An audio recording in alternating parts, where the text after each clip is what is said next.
Good afternoon, everyone, and thank you for joining us for our presentation, Building Green on a Budget, a Life Cycle Approach. My name is Jessica Cabina, and I will be the moderator for today's course, brought to you by the Green Building Research Institute. And now for the course description. In the world of dollars and cents, there must be a business case developed for green building. Many people hold the belief that sustainable architecture has come to cost more than traditional buildings. The truth is actually far different. Considering the project from a holistic perspective, making the right decisions concerning building elements and managing budgets can actually lead to green buildings that either cost the same or only have a small cost differential as compared with a project undergoing a conventional design and construction practice. This course conducts a detailed analysis of the cost of green building throughout the life cycle of a project. It looks at different green building elements starting from conception of the project to the point where the project is handed over to the building owner. It compares different delivery methods such as design build and design bid build to analyze associated green costs. Learn from the experts, Nicole Keeler, on how to reduce the cost of green building without losing the essence of the project. The course reviews also the methods for analyzing and breaking down green cost elements, adopting a life cycle approach, the lessons learned from prior projects, and what to watch for when building green on a budget. Now I'd like to introduce today's course instructor. Nicole Keeler is a committed advocate of promoting opportunities to improve our ecological impact while offering efficient means to achieving sustainability goals. Technically trained with 15 years experience of diverse offerings, Nicole Keeler has administered more than 20 LEED Green certifications for LEED NC, CI, EBOM, and retail, and provided design and project management services for interiors and architecture over 15 years.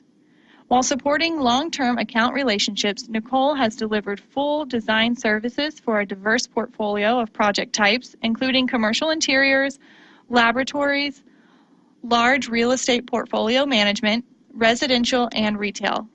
Providing strategic planning, ROI analytics, and sustainability-related education for industry professionals is Nicole's greatest passion. So now I'd like to bring in Nicole Keeler. To define green building as it relates to this course, we will reference the EPA.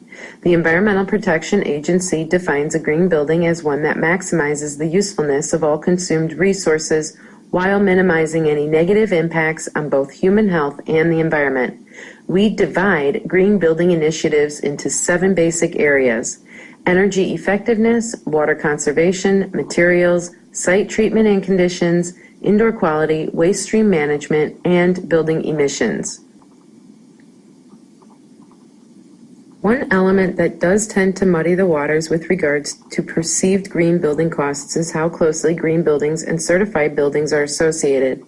The cost for a certified building may be higher than a building that is simply green due to various perspective requirements, certification costs, and other factors that are not directly tied to environmental performance.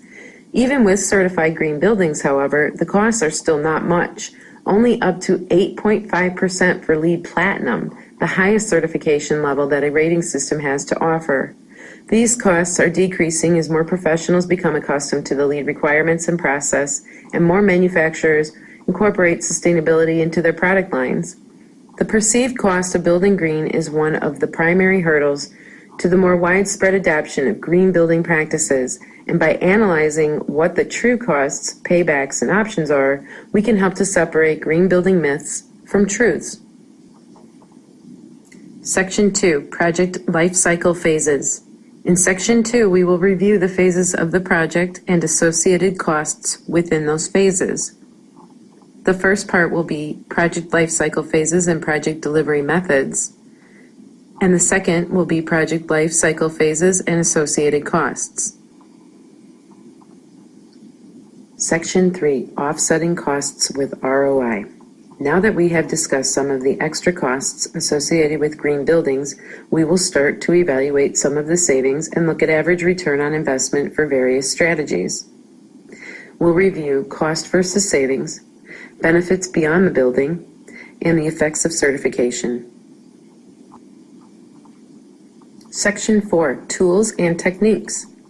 Just as we are unique individuals, every project is unique, and therefore the tools and approach used to deliver the project will consistently vary.